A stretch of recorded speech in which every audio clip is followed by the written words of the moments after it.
As the weekend rolls in, the Commanders put the final touches on their game plan against New York. We preview the top matchups we expect to see under the bright lights. Plus, Captain John Allen has been a wrecking ball for the Commanders' defensive line. He joins us to discuss going up against Daniel Jones and the Giants' offense.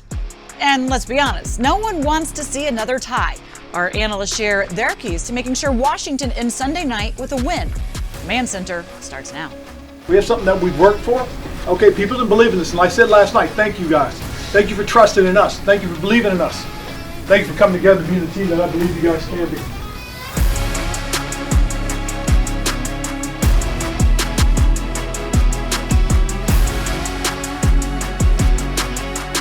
And welcome on in, Julie Donaldson, Logan Paulsen, and Santana Moss. It is Friday, just a couple of days before we get to Sunday Night Football. And if Sunday Night Football with the whole world watching is not enough to get excited for, gentlemen, we're going to see yet a new color scheme for the uniforms. Burgundy helmet, burgundy jerseys, burgundy pants. What do you think of this, Santana? A little swaggy, you know what I mean? I'm one of those guys that every now and then I want to switch it up and, you know, put on my best stuff for everybody who's watching. It's primetime football, so they might have to look their best just to play their best. I mean, I'm glad that they're doing something different. Uniform, not really a big thing for me personally, but I'm glad they're putting something nice on for Sunday night when everybody's going to be watching. So let's say look good, feel good, play good. That's right. That works for Santana, not so much for Logan. We just hope it works for the team this upcoming Sunday because it is round 2 against the Giants on Sunday Night Football. Now, of course, in the previous meeting, it resulted in a 20-20 tie just a few weeks ago. But despite the draw, the Commanders have just one loss during their last 8 games, and find themselves in the middle of the NFC playoff picture. With this week's game being flexed to prime time on Sunday Night Football, the team believes they have earned the right to play under, the bright lights. It's going to be exciting to be in front of the fans. I know they'll come out and support, and we're just looking forward to this atmosphere, and it's very unique because we just played this team a few weeks ago. So, you know, it's a quick turnaround, but I think coming off the bye, guys are feeling really energized, and I think that was a good time off for us as well. I don't think this is a uncharted territory that we've been in. I feel like we've been in some big-time games, some close games, and you know, it's a division game. People are pumped up for it, and we know what's ahead of us. You know, we need to win this game, and it'll help us tremendously in the playoff race. But you know, the guys are excited for it. They've been yearning for this moment for a while now. So again, we've been in a lot of close games this year. If it comes down to that, I think we're ready for it. But you know, prime time, everyone's pumped up. I just want to see a packed house, a lot of burgundy and gold out there. I got some lino cloth shirts I'm going to be giving out, so hope some people can wear those. But I just want to see a really playoff electric environment. And I'm ready to play. We've worked to try and become relevant. We've worked to try and get their attention and their focus back on us.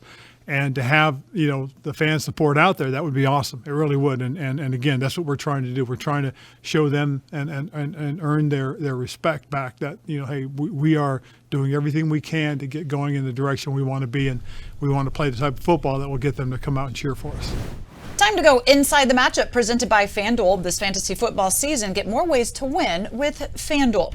So let's talk about some of what matchups are going to be playing out that will determine how much success Washington has here on Sunday Night Football. And I kind of want to start with the offensive line. Once again, I feel like this is kind of like a broken record for the team this season. And it's one of the reasons they preach so much about flex positions.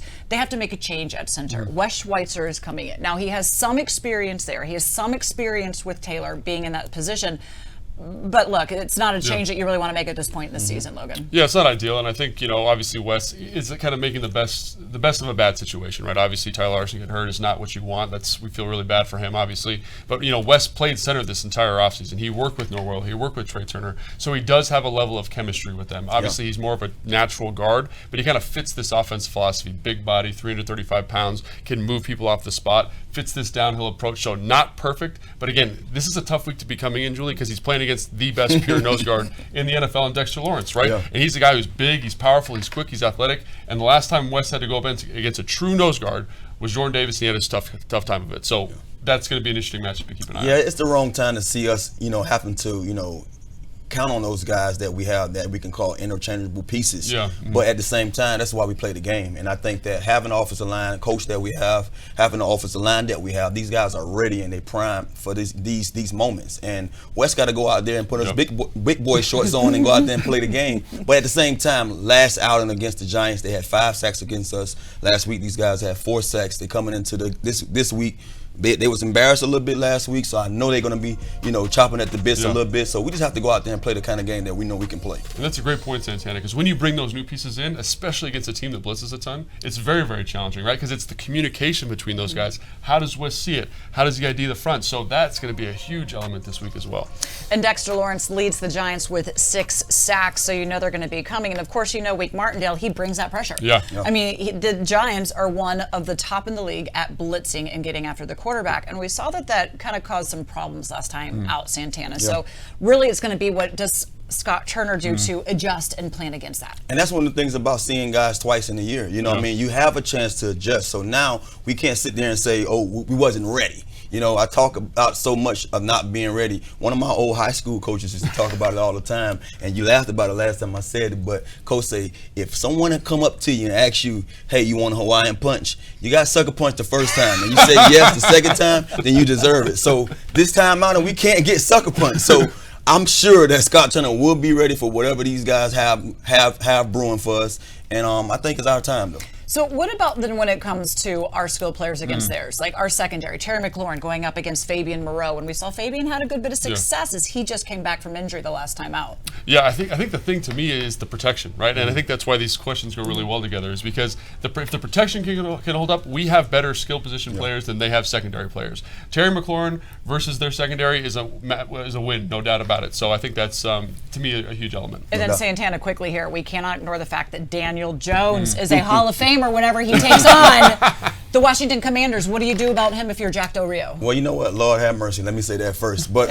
I thought last time that we saw this guy that we wasn't going to be fooled by Daniel Jones. But I think this time out, we just have to have somebody there that's keen on him. I'm not sure that we should pay close attention to him, the entire game. I knew the last outing, Daniel Jones made something out of nothing at times when it wasn't, designed runs for him, for the quarterback. So hopefully this time out, and these guys are going out there chopping at the bit saying, if he tries to run, let's make him look like a fool. Yeah, and you know that he is going to try to run, so somebody that's going to be very important trying to stop him is none other than Jonathan Allen. And while he has been a key on defense this year, the former 2017 first-round pick set a new career high with 9 sacks last season, and with 7.5 through 13 games, he's on pace to pass that total this year. He caught up with our captain, London Fletcher, after practice. John, appreciate you joining me. How you feeling after the bye week? I'm feeling pretty good. I feel fresh. Mentally, I recovered, and I'm ready to get back to it. What'd you do? How'd you spend your time off? I did absolutely nothing. I just been at the house hanging out with the wife and dogs, just literally just relaxing. Yeah, playing a lot of video games. Oh, yeah, of course. Yeah, as you look at this situation, you guys are playing the Giants for in consecutive games. Does that make it any easier or different, preparing for them, knowing that you just played them 2 weeks ago? I want to say it makes it easier or harder. Every week is a beast within itself, and they seen us 2 weeks ago. We seen them 2 weeks ago. We're coming off a bye, so we're a little bit more fresh than there. But at the end of the day, you still got to execute. They're in the NFL too, so I'm sure they're going to be right and be ready to go. And we have to go out there and make more plays than they do. You guys have faced plenty of mobile quarterbacks this season. Daniel Jones, one of the most mobile quarterbacks, was able to make some things happen with his legs in the last ball game. Kind of what makes it so difficult when dealing with Jones and his ability to run? When you got a guy like Jones, we feel like a lot of quarterbacks in this league can run, but Jones is one of the guys who's more willing to do it. You know what I mean? If his reads aren't there, he's taking off full speed, and he runs like a 4.4, 4.5, as opposed to most quarterbacks who can run but really want to look to throw the ball more. I just feel like he's more willing to do it on a consecutive basis. So we just got to do a better job of pass rush lanes, and when he runs, all 11 guys got to be there. In the first meeting, the score obviously ended in 20-20 tie, but there were some positives that I'm sure you take away from that game. What are some of the things that you look at as a defense, say, hey, these are things we can build on and continue to do better going into this next game? I would say it's a tale of two halves. The first half, we didn't play as well as we wanted to, and we let up 13 points. The second half, we really honed in on what we had to do and played 3 quarters and only let up 7. So when we look at when we did the little things right, we had success, as opposed to when we didn't do the little things right, we didn't have success. So there's a lot to build on, but there's a lot of things we have to correct as well. You got a battle for the team leader in sacks right now between yourself, Montez, and Deron. First of all, what's the leader going to get? Y'all figured out that yet? Something more valuable, money, pride. To have someone's pride, that's the best thing you could take from somebody. But it's all love and friendly competition for one another. And I can tell you one thing: they definitely made me a better player and a better person. I appreciate it. I can't wait to see you guys get after the quarterback on Sunday Night Football. Yes, sir. Appreciate it. Thank you, gentlemen. Now, game day details are delivered by Paisanos, where you get buy one, get one large pizza on Commanders game day and free toppings for extra points on Monday. Order online at paisanospizza.com. The Commanders will take on the Giants FedEx Field Sunday with kickoff scheduled for 8:20 p.m. And we have some good news. The Metro will remain open an extra hour Sunday night to accommodate for the post-game traffic. You can watch the game on NBC, or you can listen to the radio, and you can catch Bram Weinstein, London Fletcher, and myself on Big 100 or streaming on the iHeartRadio app. Coming up, Giants quarterback Daniel Jones has just one loss in his 6 career starts against Washington. So we're going to go behind enemy lines to preview how New York is preparing for Sunday night. And Commanders rookie receiver Jahan Dotson found his way back into the end zone in Washington's last game against New York. We pair him up with Santana Moss for another edition of Commander Code next.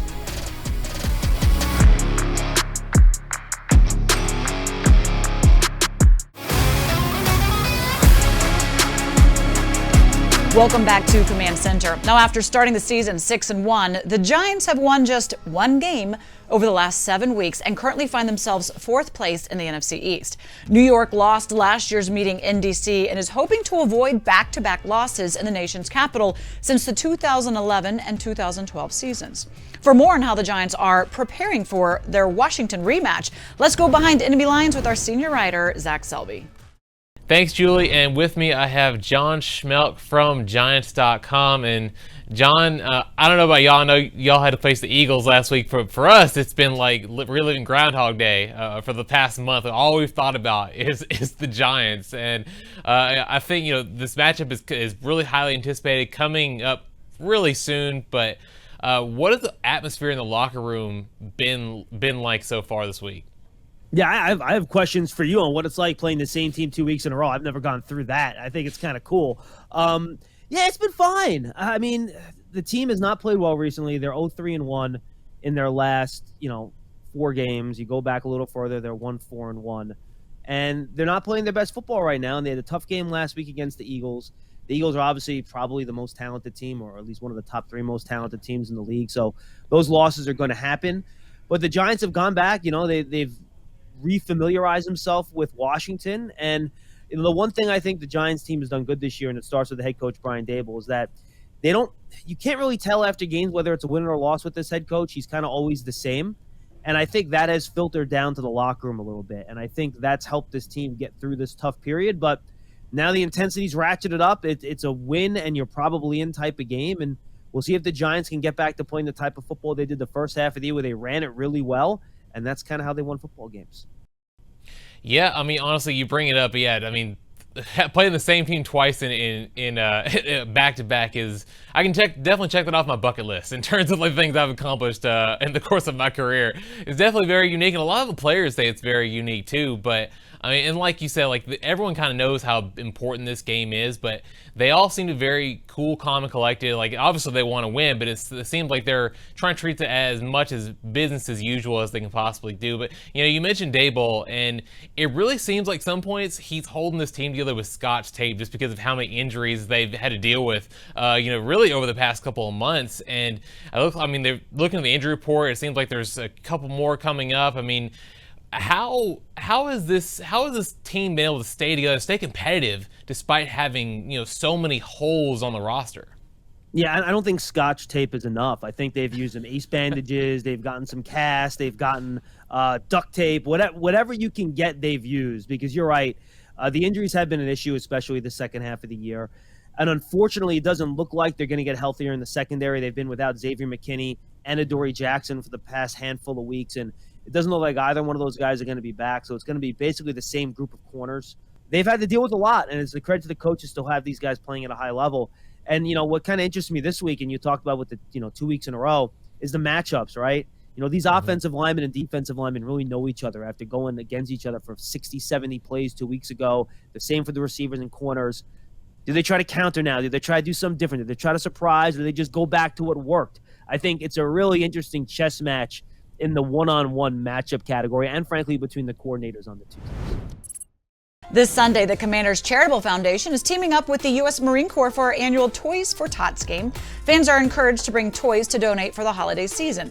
Over 50 U.S. Marines from across the DMV will be on hand to help collect your donations, which will be distributed to local children this holiday season. Now, despite missing 5 games due to a hamstring injury, Commanders rookie Jahan Dotson makes sure his presence is felt anytime he is on the field. And he did that against the Giants just a couple of weeks ago, recording his 5th receiving touchdown, which is 2nd amongst all NFL rookies. Of course, we hope to have more of that this upcoming week as well.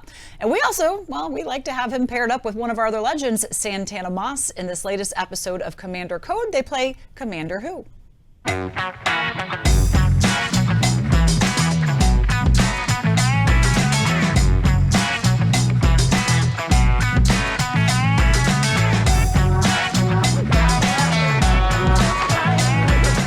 All right, buddy, you ready?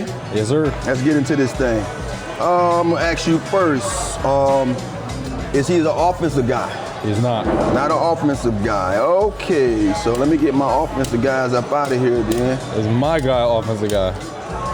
Yes, your guy is the offensive guy. Offensive guy. Does he play defense? He does play defense. Okay, he plays defense. Does my guy, is he a wideout? No. No. Not a wideout. Is my guy a linebacker? He is. He's a linebacker. Okie dokie. Okie dokie. Is my guy Cole Turner? No.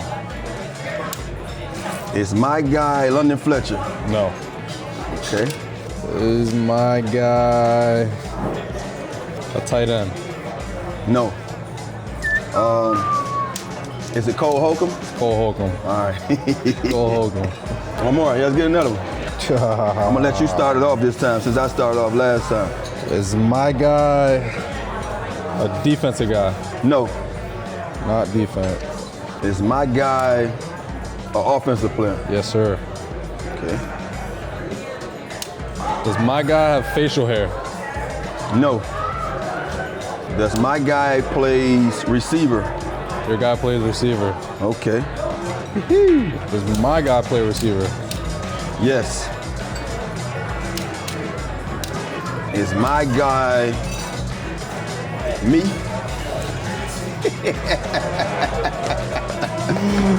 Yeah. There we go. Is my guy me? Yeah.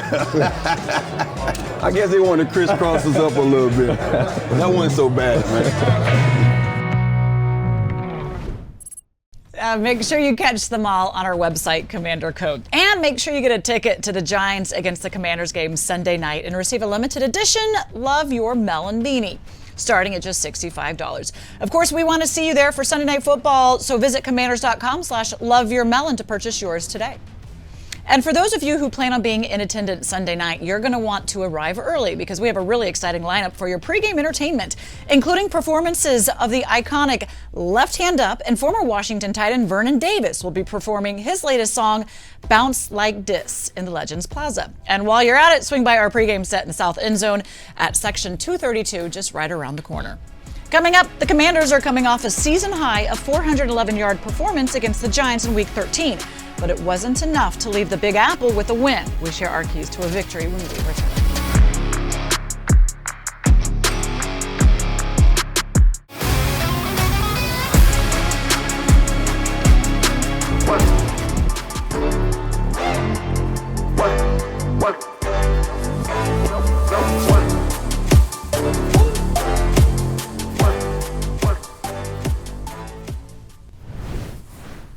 Time for our keys to winning, presented by the Maryland Lottery. Play fast, win fast with fast play games from the Maryland Lottery. And nobody likes to tie, and we cannot afford to have a tie.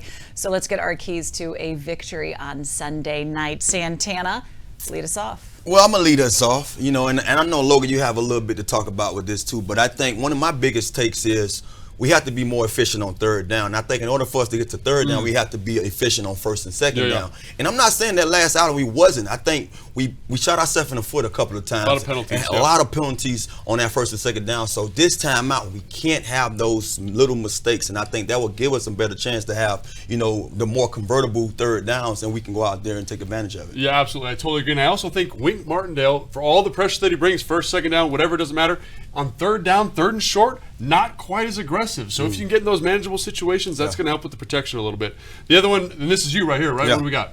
Scoring in the red zone. Oh, it's one thing about scoring. You know, I'm big on just scoring points, but we need touchdowns. Yeah. Touchdowns is vital. And I talked about it earlier. We're tied for 18th in the league when it comes to our percentage in the red zone. And you say 50%. 50% is it's okay. It should be okay. But you say around 60%, if we can bring that up a little, about a little 10%, that we can score a little more, then it give us a greater chance of winning. And I think this week we need to score regardless of if we're in the red zone or out in the field. Just put up the points. Regardless. Yeah, absolutely. And for me, it's stopping the run. And I think the reason I say stop the run is because this team wants to run the football. They want to run the football with Saquon. They want to run the football with Daniel Jones. They want to, again, kind of like our team, limit the amount of pass protection opportunities they have in this game because their offensive line can't pass protect. Yeah. If you can stop the run, get them to third down, they're going to have a really, really tough time protecting Daniel Jones, and I think the defense walks away with it. You know, Logan, we do a lot of talking about what needs to be done, but screw what we're talking about. Primetime football. Oh, yeah, Primetime football. Look here, we played the game. Yeah. I care less what they said about me during the week. I care less what they said I had to do. When those lights was on, I need to go out there and shine. So these guys have a chance to go out there and show the world that they're capable of doing so. Yeah, and then for me, the last one is stay sharp on special teams. That's been a big factor in the loss against Philly. It was a big factor in the tie. So can we be tight there? It's going to be a big deal. Julie, what do you think? Sunday Night Football. I'm with you that one on Santana. Like, look, Washington is starting to garner respect around the league. This is the night to say, hey, we're here, we've turned the corner, and you need to pay close attention. Sunday Night Football is coming up. Thanks for joining us on Command Center, everybody. We'll see you next time.